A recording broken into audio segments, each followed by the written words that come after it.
ඉන්දීය අගමැති නරේන්ද්‍ර මෝදි මහතා ලංකාවට පැමිණි වුණා.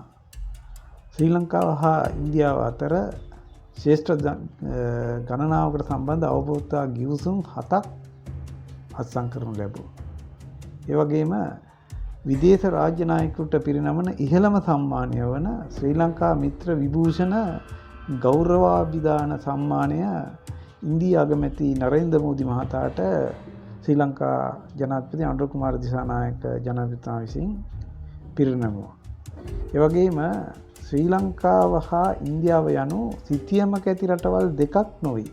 ඒවා මිත්‍රත්වයේ හා වෙළඳාමෙන් බැඳුණු ජාතීන් දෙකක් කියලා අනුර කුමාර දිසානායක ජනාධිපතිතුමා පැවසුවා. ඇත්තෙන්ම දැන් රටේ ජනතාව අතර යම් කිසි කතාවක් තියෙනවා. JVP එකේ ගමන් මාර්ගය අංශක 180කින් හැරිලා කියලා. එහෙම දෙයක් තියෙනවා. මොකද එදා ලොකු සංවර්ධන ව්‍යාපාරයක් වන මහවැලි සංවර්ධන යෝජනා ක්‍රමය 77 ජර්ජවර්ධන මහත්තයාගේ රජයෙන් ක්‍රියාත්මක කරනකොට ඒකට විරුද්ධ වුණා. ඊළඟට නිදහස් වෙන්න කලාපේ ඒකට විරුද්ධ වුණා.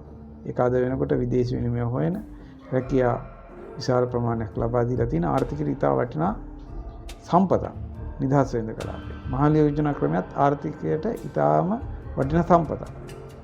ඒ වගේම JVP එක ඉන්දියාවට විරුද්ධ වුණා. ඒක අපි දන්නවා JVP එකේ මුල සිටම ඉන්දියාවට විරුද්ධ වුණා. ඉන්දියානු ව්‍යාප්තවාදය කියලා JVP එකේ පන්තියකුත් තිබුණා. ඒ වගේම ජාතික ගැටලුව පිළිබඳ රෝහණ විජේවීර සහෝදරයා ලියුව පොතක් ජාතික ගැටලුවට නිර්ධන පන්තියේ විසඳුම කියලා. මේකේ කියනවා පස්වෙනි මිහිඳු කාලේ චෝල අධිරාජ්‍යය ඇවිල්ලා ලංකාව ආක්‍රමණය කරලා ඊලාම් ප්‍රාන්තය පිහිටවපු ආකාරය. ලංකා ඒ කියන්නේ ඉන්දියාවේ 26 වෙනි ප්‍රාන්තය ලෙස ඊලාම් ප්‍රාන්තය පිහිටවුවා කියලා. මෙන්න මේ ඊලාම් ප්‍රාන්තය බේස් කරගෙන තමයි මේ ඊලාම් සටන LTT එක ගෙන යන්නේ කියලා ඒ පොතේ විග්‍රහයක් තියෙනවා. ඉන්දියාවට විරුද්ධව තමයි ඒක කිව්වේ.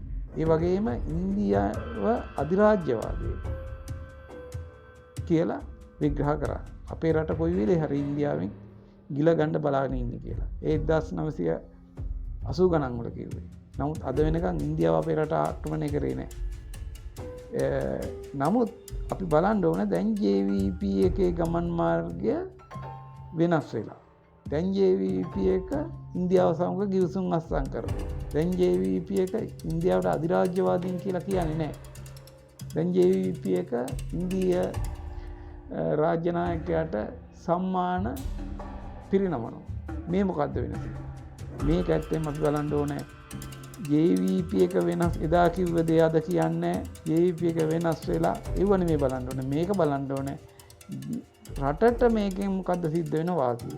JVP එකේ මේ වෙනස් වීමෙන් රටට මොකද්ද දෙන වාසිය? ඒක තමයි බලන්න ඕනේ. එදා ටිල්වින් කියන්නේ මොකද්ද? අද ටිල්වින් කියන්නේ මොකද්ද? එදා අනුර කිව්වේ මොකද්ද? අද අනුර. ඒවනේ මේ වැඩ කරන්නේ. වැදගත් වෙන්නේ එදාට වඩා අද මේ පියවරෙන් රටට මොකද්ද දෙන්නේ? රටට මොකද්ද තියෙන වාසිය? අපි දන්නවා ඉන්දියාවෙන් ලංකාවට එදා සිට ඈත අතීතයේ සිට ලංකාවට වාසි තමයි වෙලා තියෙන්නේ. විජේගේ පැමිණීමෙන් මල්ලතු ඔය අසබඩ ජනාවාස ඉදිකිරීම තුල බුද්ධාගම මිහිඳු මහ රහතන් වහන්සේ ලංකාවට වැඩමවීම තුලින් ඒ වගේම ශ්‍රී මහා බෝධිය සංඝමිත්තා තෙරණිය ලංකාවට වැඩමවීම තුලින් ඒ වගේම නොයෙකුත් සංස්කෘතික වශයෙන් කලා වශයෙන් නොයෙකුත් දේවල් ලංකාවට ගෙන ඒම තුලින් ලංකාවට වාසි ගෙනත් දීලා තියෙනවා. ගොවිතැන ඒ සම්බන්ධ කටයුතු ලංකාවට ගෙනත් දීලා තියෙන්නේ ඉන්දියාවම තමයි. එතකොට ලංකාවේ මේ ළඟදී මේ මෑතකදී ලංකාව බංකොලොත් වුණාට පස්සේ බංකොලොත් භාවයෙන් මිදීගෙන ආර්ථික බංකොලොත් භාවයෙන් මිදිලා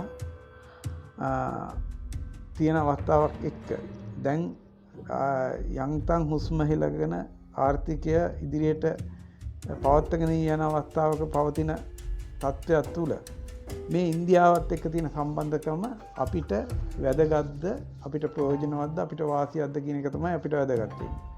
JVP එකේ වෙනස් වීම නෙවෙයි. JVP එක සුබ දිශාවකටද අසුබ දිශාවකටද ගමන් කරලා තියෙන්නේ කියන එක ඒකෙන් විතීර්ණය වෙන්නේ. ඉන්දියාව ගත්තාම ලෝකේ 5 වෙනි බලවතා කියලා අපි දන්නවා. එතකොට ඉන්දියාවේ විශාල ප්‍රාග්ධනයක් තියෙනවා. ලංකාව ඉන්දියාවට සම්බන්ධ වුණාම ඉන්දියාවෙන් ප්‍රාග්ධනය තමයි මෙහාට එන්නේ. මෙහෙන් ප්‍රාග්ධනය ඉන්දියාවට යන්නේ නැහැ. ඒ මගින් දැන් කර්මාන්තශාලා නගර දියුණු වෙනවා, මාර්ග, දුම්රිය මාර්ග, මහා මාර්ග ඇති වෙන්න පුළුවන්. ඊළඟට රැකී රස්සා ඇති වෙනවා. ඊළඟට වෙළඳ පොළවල් හැදෙනවා, නගර සංවර්ධනය වෙනවා. ඒ වගේ ලෝක ආර්ථික බලවතෙක් සමග අපි සම්බන්ධ වෙනකොට අපේ රටත් දියුණු වෙනවා.